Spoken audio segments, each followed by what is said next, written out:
আসসালামু আলাইকুম। আবারও হাজির হলাম আপনাদের মাঝে নতুন আরেকটি ভিডিও নিয়ে। আপনারা দেখতে পাচ্ছেন আমাদের সামনে একটি এইচপি ব্র্যান্ডের মনিটর আছে এবং মনিটরটি হচ্ছে একটি বর্ডারলেস মনিটর এবং সমস্যা আমরা দেখতে পাচ্ছি। তো মনিটরটি মূলত একটি 24 ইঞ্চি মনিটর। তো আজকের মনিটরটির যে সমস্যা সেটি হলো প্যানেল থেকে হচ্ছে। তো আজকের এই ভিডিওটি অনেক গুরুত্বপূর্ণ সবার জন্য, কারণ হচ্ছে আমরা অনেকেই এই ধরনের সমস্যায় ভুগি।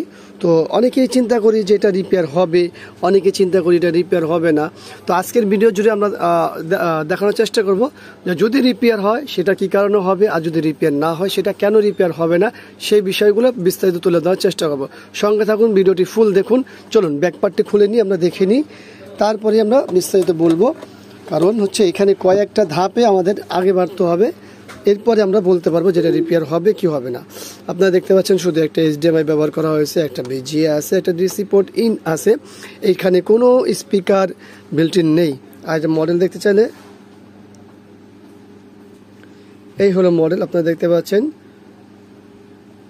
24ES। হ্যাঁ, এটা মূলত হচ্ছে একটি 24 ইঞ্চি, প্যানেল সাইজ হলো 23.8।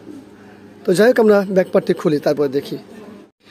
এই হলো আমাদের ব্যাকপার্ট খোলা, আর ব্যাকপার্ট খোলার পর আমি দেখতে পাচ্ছি একেবারে ফ্রেশ। তবে এটার কিছু ইতিহাস আছে, সেই বিষয়ে আপনাদেরকে একটু জানাই। সেটা হলো এটা কিন্তু একবার ওয়ারেন্টিতে গিয়েছিল, ওয়ারেন্টি থেকে আসার পরে কিছুদিন চালাইছে এবং ওয়ারেন্টি শেষ হয়ে গেছে। তো এই মুহূর্তে আসলে কি সমস্যা আমরা তো দেখতেই পেয়েছি প্যানেলে।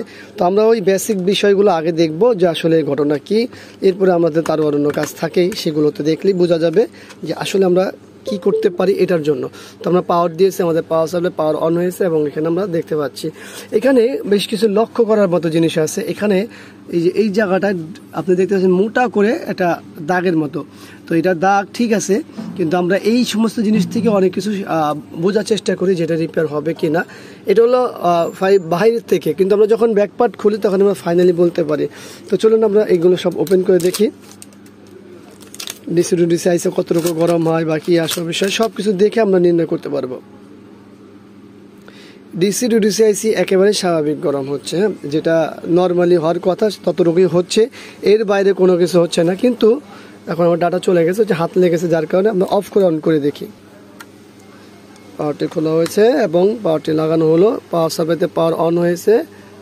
আমাদের এখানে কি আসছে, ওই সেম ঠিক আছে, সবই এখন আসছে। তো যাই হোক, আমরা দেখি কি করা যায়, তারপর আমরা আস্তে আস্তে নির্ণয় করব। আমরা আবারও ডিসি টু ডিসি আইসির উপরে হাত দিব এবং দেখবো যে এখন ছবি চলে যায় কিনা। না, ছবি চলে যায় না, দেখতে পাচ্ছেন ছবি ঠিকই আছে। আর এই কর্নারগুলোতে আসলে এমনভাবে দেখায় ছবি মনে হয় যেন গ্লাস ফেটে গেছে, আসলে কিন্তু গ্লাস ফাটে নেই।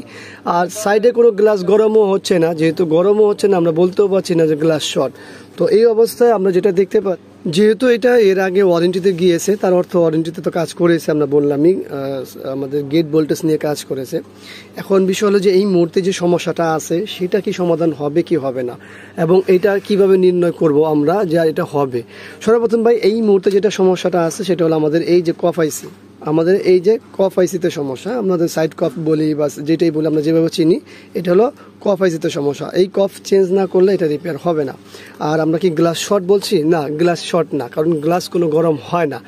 আর এখানে যে দাগগুলো আছে সেগুলো মনে হয় যে ফিজিক্যাল ড্যামেজ, কিন্তু আসলে ফিজিক্যাল ড্যামেজ না। তো এখন সারমর্ম যেটা দাঁড়ালো যে এটা রিপেয়ার হচ্ছে না এই মুহূর্তে, কারণ হচ্ছে আমাদের যে কফ আইসি এটা মনিটরের ক্ষেত্রে চেঞ্জ করা হয় না, শুধুমাত্র চেঞ্জ করা হয় টিভির ক্ষেত্রে। আর যেহেতু এটা টিভি না, সেহেতু এটা কেউই করে না। তারপরও আসলে এই বিষয়গুলো নির্ণয় কে করবে? দেখুন, আমাদের এই যে ডিসি ডিসি আইসি নর্মাল, আমাদের ড্রাইভার কয়েলগুলো নর্মাল, একেবারে সব কিছু স্বাভাবিক গরম, না এটা অতিরিক্ত কোনো কিছু হচ্ছে না, সব কিছু একেবারে নর্মাল। তো এটা আসলে নির্ণয় কিভাবে করব যেটা রিপেয়ার হবে কিনা? ভাই, আপনারা যারা ব্যবহারকারী আছেন তারা তো কখনোই করতে পারবেন না, কারণ আসলে এটা খুলে বুঝে দেখে করতে হবে। তো যাই হোক, এক কথাই বলা যেতে পারে যে এই বিষয়গুলো যারা রেগুলার কাজ করে তারা নির্ণয় করবে যেটা রিপেয়ার হবে কি হবে না। তো আমরা ছোট একটি ইনফরমেশন দেওয়ার চেষ্টা করলাম এই ভিডিও জুড়ে, সেটা হলো যে এই ধরনের সমস্যা হলে অবশ্যই একজন টেকনিশিয়ান লাগবে, যে টেকনিশিয়ান আপনাকে দেখে নির্ণয় করে বলে দিবে যেটা রিপেয়ার হবে কি না, আর হলেও কতটুকু চান্স থাকে। যদিও আমরা অনেক ভিডিও আছে আমাদের এই চ্যানেলে, এবং আফজাল হোসাইনে এই চ্যানেলে অত ভিডিও না থাকা সত্ত্বেও আমরা চেষ্টা করে যাচ্ছি আপনাদের মাঝে যতটুকু ভিডিও দেওয়া সম্ভব যে পরিপূর্ণ ভিডিও আনা। আর আমাদের আরও 2টা চ্যানেল আছে, সেই চ্যানেলগুলোতে বিস্তার এই ভিডিও অভাব নেই, অনেক ভিডিও দেওয়া আছে। তো তো যাই হোক, সেই ক্ষেত্রেও দেখাচ্ছি আমরা যে ওইখানেও রিপেয়ার হয়, কিন্তু সব ক্ষেত্রে যে রিপেয়ার হবে বিষয়টা এরকম না। তো ভিডিওটি ভালো লাগলে লাইক, কমেন্ট, শেয়ার অবশ্যই আমাদের এই চ্যানেলটি সাবস্ক্রাইব করবেন, পাশে থাকা বেল বাটন চাপ দিয়ে রাখবেন। আবারও দেখাবেন ইনশাআল্লাহ অন্য কোনো বিষয় নিয়ে। আজকে এখানে বিদায়। আল্লাহ হাফিজ। আসসালামু আলাইকুম ওয়া রাহমাতুল্লাহি ওয়া বারাকাতুহু।